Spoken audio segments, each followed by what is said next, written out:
구독과 좋아요는 큰 힘이 됩니다. 여보, 병원 기계값 2억. 제가 다 갚을게요. 그동안 카드깡 하면서 버틴 거 미안해요. 당신 입만 믿었더니 이제는 카드깡까지요? 이혼하겠어요. 20년 동안 당신 뒷바라지 하면서 얼마나 힘들었는지 알아요? 이제는 지쳤어요. 아내의 매서운 목소리가 진료실 안을 울렸습니다. 마지막 환자가 막 진료실을 나간 직후였습니다. 성형외과 원장 최준서는 의자에 앉아 말없이 고개를 숙였습니다. 58년 인생 중 가장 비참한 순간이었습니다. 고급 진료실의 화려한 인테리어가 더욱 초라하게 느껴졌습니다. 벽에 걸린 각종 의료 자격증들이 이제는 빛바랜 휴지 조각 같았습니다. 매달 5천만 원씩 나가는 기계 할부금, 밀린 직원 월급, 카드 대금. 부채는 이미 30억을 넘어섰습니다. 당신 등록금이 얼마나 비쌌는지 알아요? 제가 시집 올 때 가져온 폐물 다 팔아서 당신 의대 등록금 댔잖아요. 그런데 이제 와서 이 짓이에요? 아내는 분을 참지 못하고 책상을 내리쳤습니다. 진료실 밖에서 간호사들의 수군거리는 소리가 들렸습니다. 최 원장은 입술을 깨물었습니다. 맞는 말이었습니다. 20년 전 그는 가난한 의대생이었고 아내는 부유한 집 딸이었습니다. 결혼 후 아내의 지원으로 겨우 병원을 열 수 있었습니다. 여보, 주식이 잘못됐어요. 조금만 더 시간을 주면. 시간. 당신 도박하는 거 다 알아요. 주식? 비트코인? 그게 다 도박이잖아요. 진작 말렸어야 했는데. 이제는 정말 못 참겠어요. 아내는 한숨을 쉬며 문을 향해 걸어갔습니다. 그때였습니다. 복도에서 거친 발소리가 들렸습니다. 사채업자들이었습니다. 매일 찾아와 독촉하던 그들입니다. 원장님, 오늘까지라고 하지 않았습니까? 최 원장은 식은땀을 흘렸습니다. 통장에는 고작 200만 원이 전부였습니다. 간호사들은 이미 2달치 월급을 받지 못했고 다들 사표를 쓰겠다고 했습니다. 여보, 제발. 하지만 아내는 이미 등을 돌린 채였습니다. 그녀의 손에는 이혼 서류가 들려 있었습니다. 20년 동안 함께 일궈온 모든 것이 물거품이 되는 순간이었습니다. 원장님, 오늘 안에 해결 안 되면 법적 조치 들어갑니다. 아시죠? 최 원장은 머리가 멍했습니다. 10년 전만 해도 그는 강남의 유명 성형외과 원장이었습니다. 환자들이 줄을 섰고 수익은 매년 증가했습니다. 하지만 더 큰 욕심이 화를 불렀습니다. 주식, 가상화폐, 부동산. 손을 대는 것마다 실패였습니다. 여보, 지갑에 있는 카드. 이제 다 정지해요. 제 통장도 다 막았어요. 이제 나 몰라라 할 거예요. 아내의 마지막 말이 가슴을 파고들었습니다. 그동안 아내 명의로 만든 카드들로 겨우 버텨왔는데 이제 정말 끝이었습니다. 복도에서는 사채업자들의 위협적인 목소리가 계속 들려왔습니다. 직원들의 수군거림도 점점 커졌습니다. 최 원장은 책상 서랍을 열었습니다. 그곳에는 마지막으로 남은 현금 200만 원이 있었습니다. 20년 동안 일구어온 병원, 그의 꿈이었던 이곳을 이제는 지킬 수 없다는 것을 알았습니다. 원장님, 마지막입니다. 나오세요. 사채업자의 목소리가 더욱 거세졌습니다.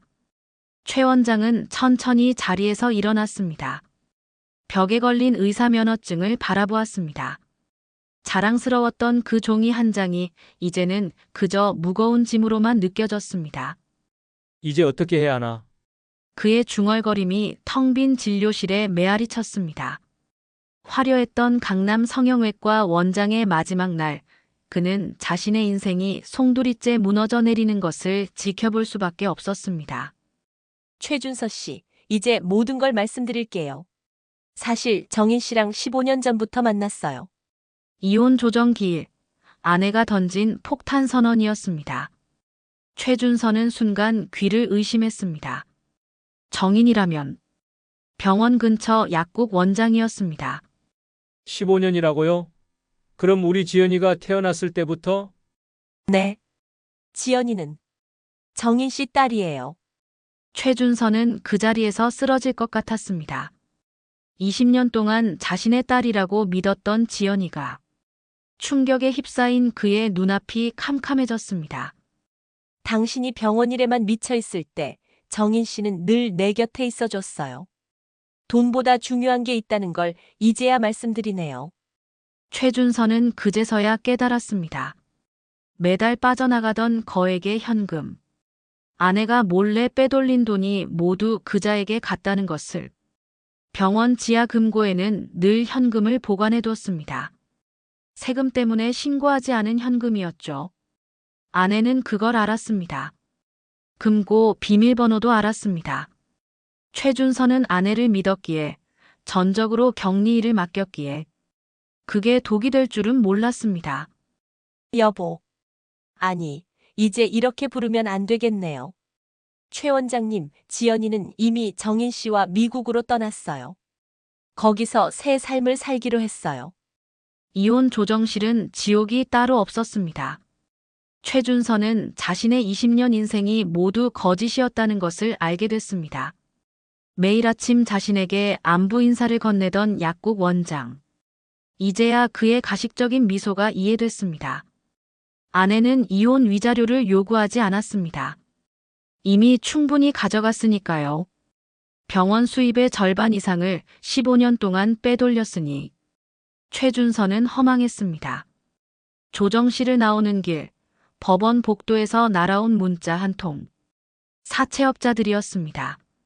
원장님, 오늘까지입니다. 이제 법적 조치 들어갑니다. 연대보증 부모님 댁으로 갑니다. 부모님. 그렇습니다. 최준선은 전세자금을 빌릴 때 부모님의 연대보증을 세웠습니다. 고향에서 작은 가게를 하시는 부모님. 이제 그분들의 가게마저 위험했습니다. 술이 고팠습니다. 법원 근처 작은 술집에 들어갔습니다. 소주 한 병을 비우고, 두 병을 비우고, 정신을 차려보니 벌써 해가 저물어 있었습니다. 핸드폰이 울렸습니다. 발신자 표시는 엄마였습니다. 아들, 방금 무서운 사람들이 왔다 갔어. 우리가 보증을 섰다면서. 아들, 도대체 무슨 일이야? 최준선은 전화를 끊었습니다. 더 이상 들을 용기가 나지 않았습니다. 만취한 채로 거리를 걷는데 옛날 제자가 지나갔습니다.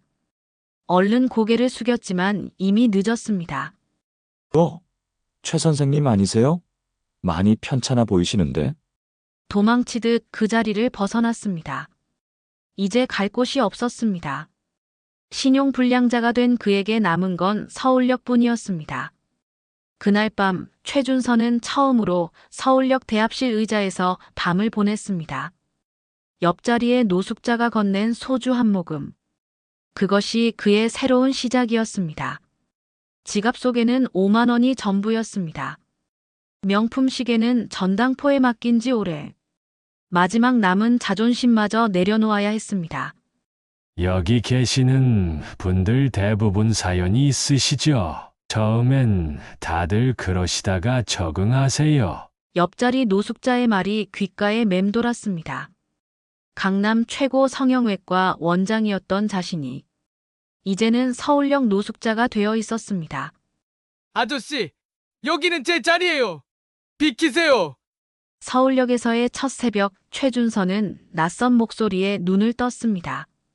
누군가 그의 어깨를 거칠게 흔들고 있었습니다. 처음 알았습니다. 서울역에도 자릿세가 있다는 걸. 죄송합니다. 몰랐네요. 최준선은 비틀거리며 자리에서 일어났습니다. 어제까지만 해도 수술실에서 메스를 들었던 그의 손이 이제는 누군가의 자리를 빌리고 있었습니다. 여기 처음이시죠? 저기 구석에 가보세요. 신입들은 거기서 시작해요. 다른 노숙자가 손가락으로 서울역 가장 구석진 곳을 가리켰습니다. 그곳에는 이미 여러 명의 노숙자들이 웅크리고 있었습니다. 최준선은 그들 사이에 끼어 앉았습니다. 아침이 되자 서울역은 분주해졌습니다. 출근하는 사람들이 바쁘게 지나갔습니다. 최준서는 고개를 푹 숙였습니다. 혹시라도 아는 사람과 마주칠까 두려웠습니다. 최 원장님, 이라고 하기엔 너무 달라지셨네요. 순간 귀에 익은 목소리가 들렸습니다. 고개를 들어보니 3개월 전 안면 거상술을 했던 40대 여성 환자였습니다.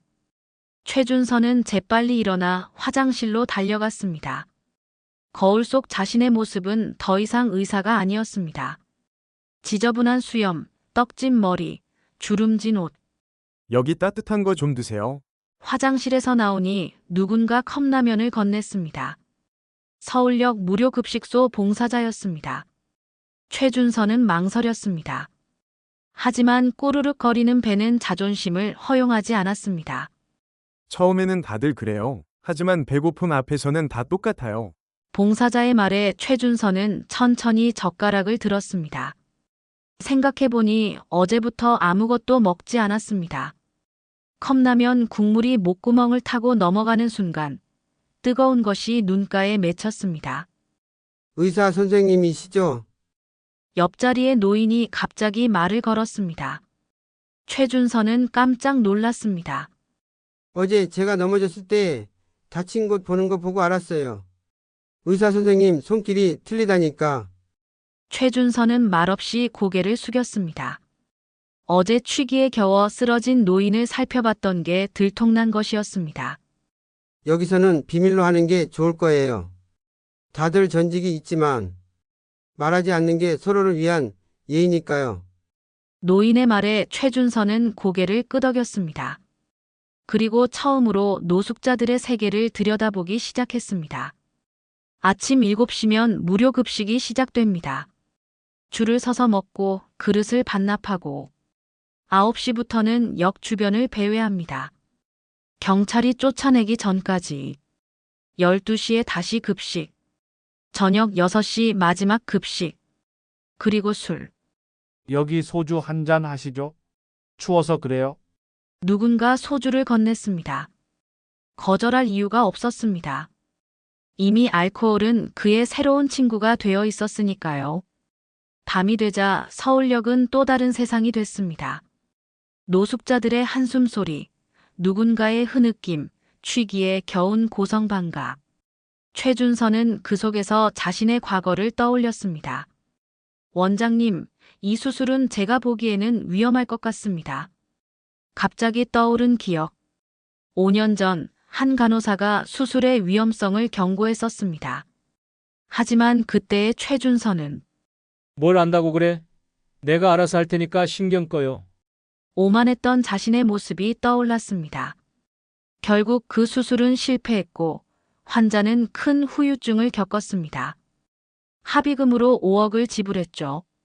그때부터였을까요? 병원의 재정이 기울기 시작한 건 여기서 잠들면 안 돼요. 추워서 그대로 죽을 수 있어요. 옆자리 노인의 말에 최준서는 정신을 차렸습니다. 영하 10도를 넘는 한파.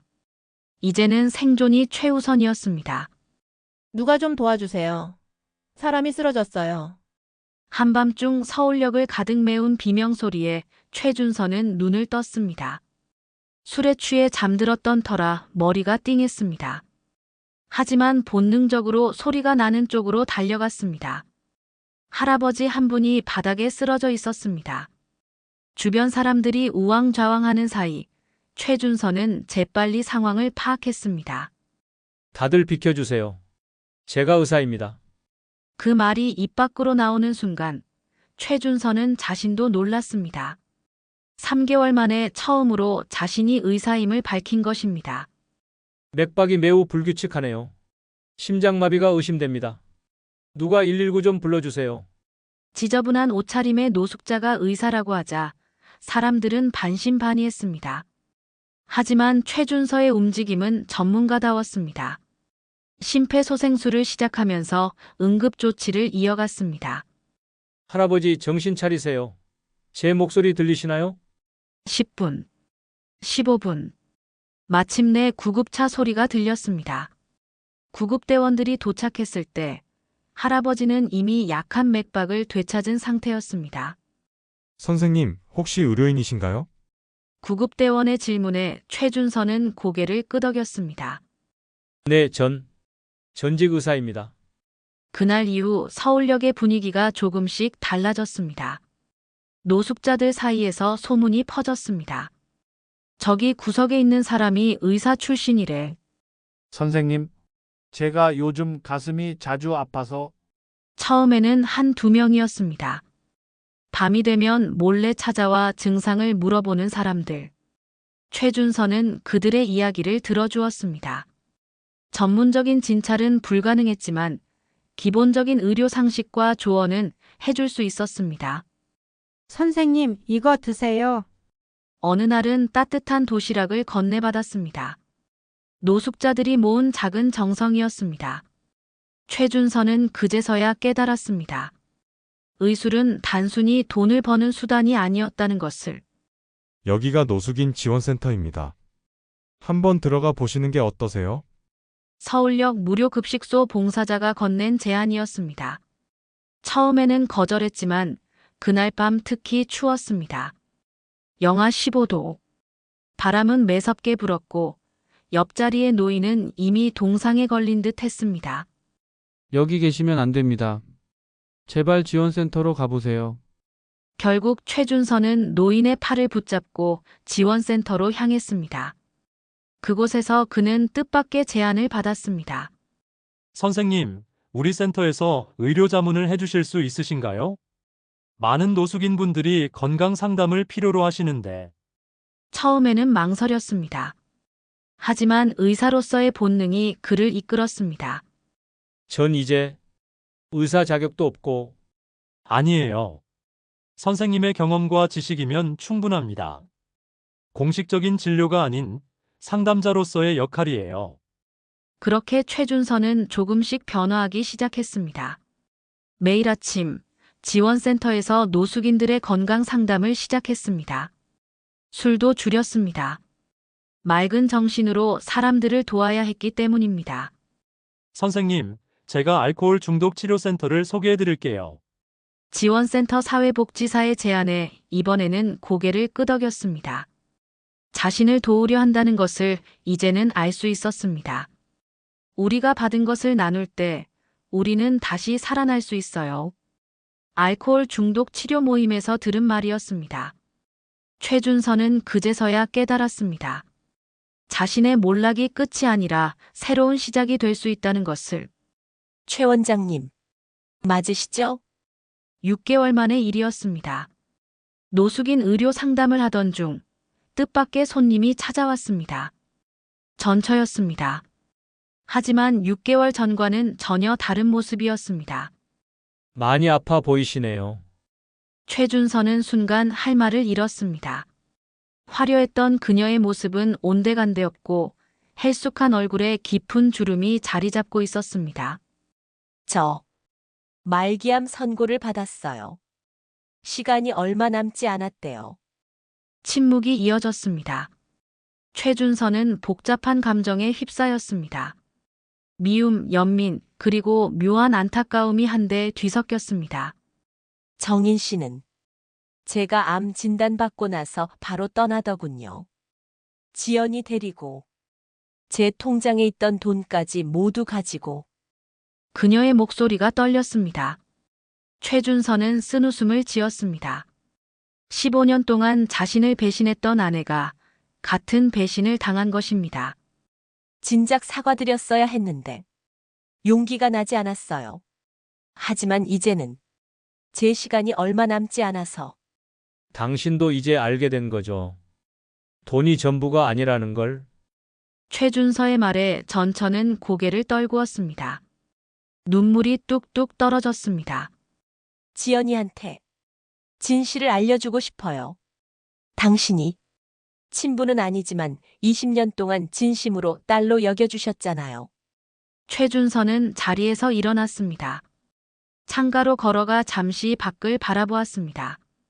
서울역 광장에는 여전히 많은 사람들이 분주히 오가고 있었습니다. 지연이는 잘 지내나요? 네. 미국에서 의대에 진학했어요. 당신을 닮아서. 쓸쓸한 미소가 최준서의 입가에 맺혔습니다.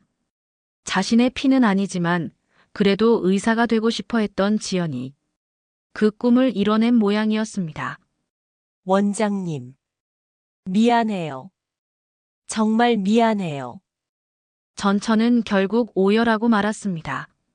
주변의 시선도 아랑곳하지 않은 채 엉엉 소리내어 울었습니다. 이제 와서 뭘 어쩌겠어요. 우리 모두 대가를 치렀으니까. 최준서는 담담히 말했습니다.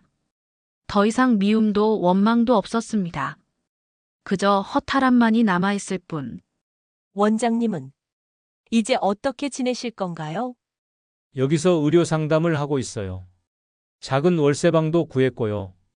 거짓말처럼 모든 게 제자리를 찾아가고 있었습니다.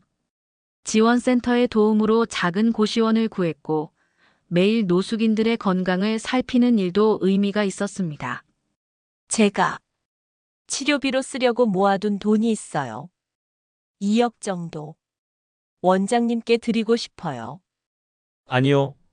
그 돈으로 치료받으세요. 전 이제 이대로도 충분해요. 최준서의 단호한 거절에 전처는 한참을 바라보았습니다. 그의 눈빛에서 과거의 오만함은 찾아볼 수 없었습니다. 대신 따뜻한 연민이 깃들어 있었습니다. 마지막으로 지연이 사진 좀 보여주시겠어요? 전처는 떨리는 손으로 핸드폰을 꺼냈습니다. 화면 속에는 백의를 입은 지연이가 환하게 웃고 있었습니다. 최준서의 눈시울이 붉어졌습니다. 잘 지내렴. 우리 지연아. 그날 이후 최준서는 더욱 열심히 노숙인 의료 상담에 매진했습니다. 자신의 과거를 완전히 받아들이고 새로운 삶을 살아가기로 한 것입니다. 선생님, 이번에 노숙인 의료지원센터를 따로 만들면 어떨까요? 1년이 지난 어느 날 지원센터장의 제안이었습니다. 최준서는 잠시 생각에 잠겼습니다. 제가 무슨 자격으로? 아니요, 선생님만한 분이 없습니다. 의사 출신이면서 노숙 생활도 경험하셨잖아요. 이분들의 마음을 누구보다 잘 아실 거예요. 결국 최준서는 용기를 냈습니다. 서울시의 지원을 받아 작은 의료지원센터가 문을 열었습니다. 새희망 의료상담소. 그곳에서 최준서는 매일 수십 명의 노숙인들을 만났습니다. 원장님, 제가 진짜 의사 선생님이었다는 걸 믿으시나요? 찾아온 노숙인 중에는 전직 의사도 있었습니다. 알코올 중독으로 모든 걸 잃은 그였지만 최준서는 그의 손을 꼭 잡아주었습니다. 믿습니다. 그리고 선생님은 지금도 의사십니다. 잠시 길을 잃으셨을 뿐. 어느 날은 의대생들이 찾아왔습니다. 노숙인 의료 지원에 대한 논문을 쓴다며 최준서의 이야기를 듣고 싶다고 했습니다. 의술은 돈을 버는 수단이 아닙니다. 생명을 살리고 아픔을 어루만지는 것. 그게 진정한 의술이에요. 강의는 입소문이 났고 여러 의과대학에서 강연 요청이 왔습니다. 최준서는 자신의 이야기를 진솔하게 들려주었습니다. 전 한때 대한민국 최고의 성형외과 원장이었습니다. 하지만 그건 진정한 성공이 아니었어요. 지금 이렇게 노숙인들의 건강을 살피는 일, 이게 진정한 의술이라고 생각합니다. 그러던 어느 날 뜻밖의 손님이 찾아왔습니다. 아버지. 지연이었습니다. 미국에서 의사가 된 그녀였습니다. 전 아버지의 딸이 맞나요? 피는 안 섞였지만. 최준서는 지연이를 꼭 안아주었습니다. 피보다 진한 게 있단다. 내가 내 딸이란 걸 난 한 번도 의심한 적 없어. 지연이는 아버지의 품에서 울음을 터뜨렸습니다. 그리고 말했습니다. 아버지, 저도 이곳에서 함께 일하고 싶어요.